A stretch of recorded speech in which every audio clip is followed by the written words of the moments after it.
Tachim Daf Samer Zayin. Dans Daf Samer Zayin, la Gemara elle traite longuement le sujet de la mitzvah que les gens impurs doivent s'écarter des Bnei Israël. Alors le Rambam il va se trouver dans les halachot de Beat Mikdash dans le troisième pérec, comme on peut voir dans la référence dans la Gemara en haut à gauche, et il résume les halachot de cette manière-là. On a retrouvé du temps des Bnei Israël quand ils étaient dans le désert, il y avait 3 camps, donc chacun un plus kadosh que l'autre. Et ils étaient le camp des Bnei Israël où tout le monde campait là-bas, le camp des Lévim qui était autour du Mishkan, et le camp de la Shrina de Hachem, c'était le Mishkan lui-même.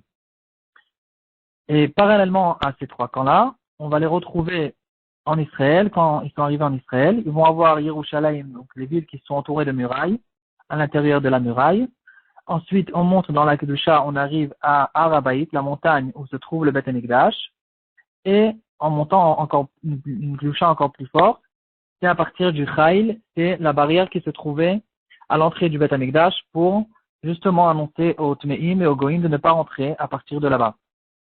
Alors les halachot, elles sont comme ça. Le Metzora, celui qui est lépreux, il devra sortir des 3 camps. Donc il va sortir complètement de la ville de Yerushalayim, il n'aura pas le droit d'entrer entre les murailles. S'il rentre, il prend les 40 coups. Ensuite, ceux qui ont un écoulement impur, comme le Zav et la Nida, ils peuvent rester dans Yerushalayim, mais ils n'auront pas le droit de rentrer dans toute la montagne du Beth Amikdash, du Harabaït. Celui qui a été rendu impur par un mort, le Tmemet, il a le droit de rentrer même dans le Harabaït, et c'est qu'à partir de la barrière, qui est à l'entrée du Beth Amikdash, qu'il n'aura pas le droit de rentrer, et celui-là, il va prendre karet. Si quelqu'un qui est tamé, il rentre dans le Beth Amikdash, il prend karet. Alors, aujourd'hui, en ce qui concerne de notre temps, le Beth Amikdash, il garde sa kedusha. On sait tous qu'aujourd'hui, on est tous tmeim par la touma d'un mort. Et puisqu'on n'a pas la paradouma, donc on ne peut pas se rendre tahor. À part ça, on a la touma des écoulements impurs. Alors pour les écoulements impurs, on aurait pu encore faire le mikvé et devenir tahor. Mais comme on reste tamémet, alors normalement, on aurait le droit de rentrer même dans l'endroit où il y a la montagne, dans le Harabaït. C'est qu'à partir de la barrière qu'on n'aura pas le droit, dans l'endroit où il y avait le Beth Amikdash lui-même, c'est qu'à cet endroit-là qu'on n'a pas le droit, parce que c'est qu'à cet endroit-là que celui qui est tamé d'un mort n'aura pas le droit de rentrer. Mais en ce qui concerne la halakha lemaaseh, tous les rabbanim interdisent formellement de rentrer dans tout le Harabaït, parce que les frontières ne sont pas claires, on ne sait pas où est-ce qu'il était exactement le Harabaït, le Beth Amikdash lui-même, donc on a peur de rentrer dans un karet, Chas v'Shalom. Donc, on ne franchira pas du tout ce qui est derrière le Kotel Ma'aravi. Alors, en ce qui concerne le Kotel Ma'aravi lui-même, on sait que le minhag, il est évidemment de rentrer et même de s'approcher aux pierres. Mais il faut savoir qu'il y avait là-dessus une discussion dans les achronim, dans les poskim, en ce qui concerne le Kotel Ma'aravi. Il y a là-dessus un Ridvaz. Lui, il pense que la muraille du Kotel Ma'aravi, c'est pas la muraille du Harabaït, c'est la muraille du Beth Amikdash lui-même. Alors, le Ridvaz, on va le trouver dans le shoot du Ridvaz, la deuxième partie, et Siman Tavres Tadik Aleph.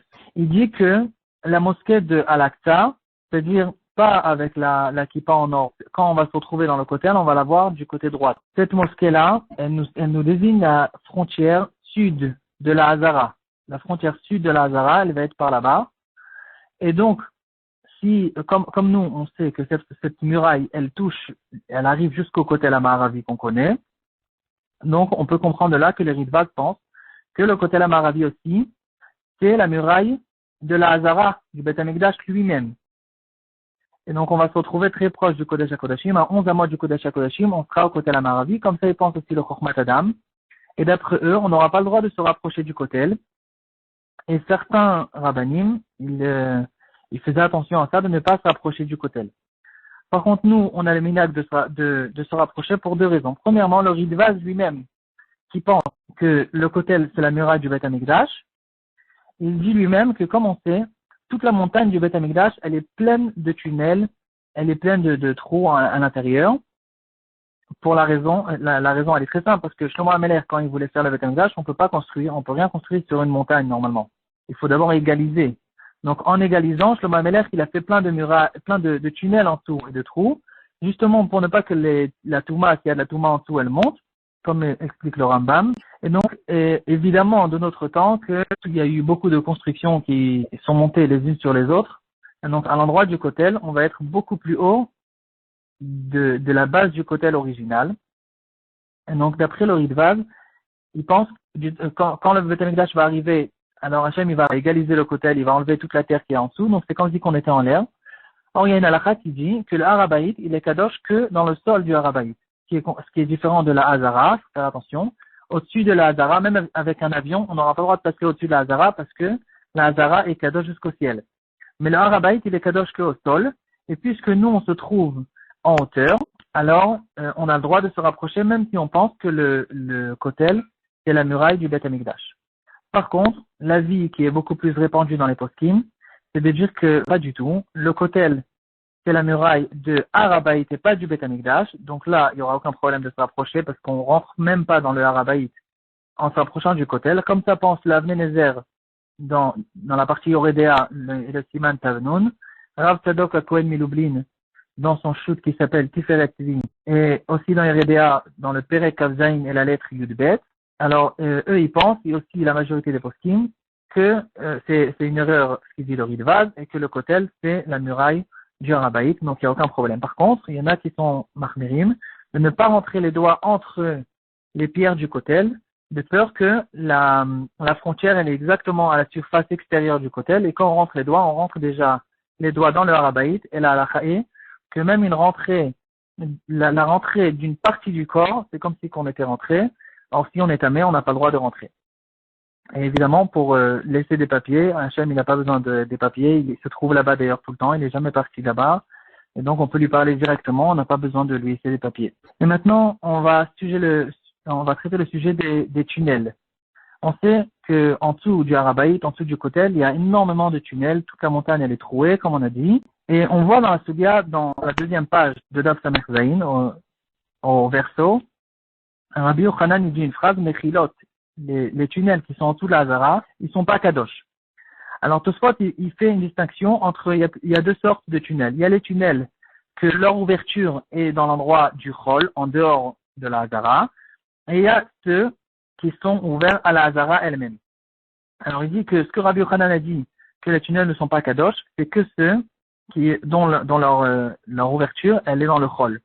Mais les tunnels qui s'ouvrent, qui sont ouverts dans le Kodesh, dont l'ouverture est dans la Hazara, ces tunnels-là, ils sont kadosh, et donc les Tmeim n'auront pas le droit de rentrer là-bas.